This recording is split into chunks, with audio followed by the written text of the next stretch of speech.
So instead of being like go, go, go, go, go, go, go, go all the time, running on adrenaline, I'm here to say that maybe you should not rely on adrenaline so much. And the reason why I say that is that relying on adrenaline will make you burn out. It'll make you get to the point where you've been running on fumes for some time. You do need to counterbalance that with a more of a parasympathetic drive. And what that really means, for those of you guys that aren't aware of that terminology, is sympathetic drive is sort of the arousal, the adrenaline, the sort of do it now, get it done really quickly kind of thing, whereas the parasympathetic is the rest, digest, procreate, that kind of stuff. So it's the opposite, really.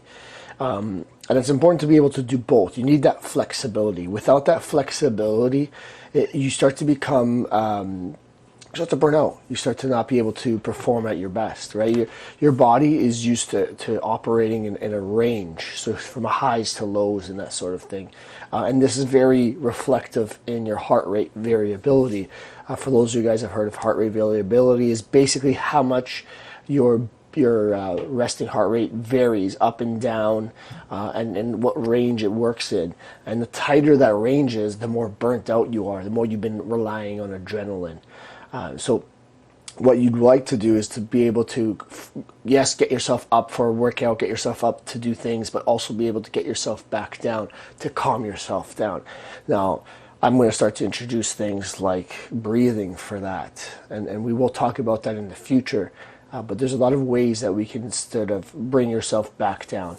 And that could be something as simply as lying down, doing belly breathing, meditation, that kind of thing. But we need to introduce this into your practice. And at some point I thought, it's really not that important, and maybe we don't need to worry about it at all. I'm becoming more and more cognizant of it, and I think it's becoming more and more important for me to start talking about it, because a lot of us are relying on adrenaline. We're always on adrenaline. We're always pushing, having to have caffeine, having to have like a pre-workout, having to sort of psych ourselves up to get into a workout. And it's very easily to fall in that pattern, but also it's hard to keep that up. You only have so much energy. But if you were to bring yourself down in between workouts and relax, it's possible that you'll be able to more easily jump back up. You're becoming more sensitized. Your range becomes larger.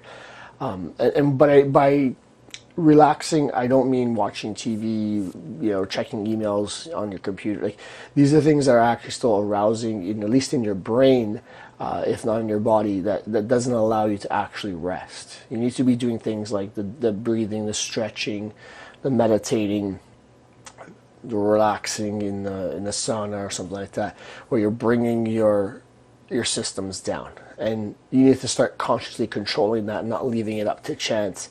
Because if we're not doing that, then we're going to burn out. So here I'm saying, don't rely on adrenaline.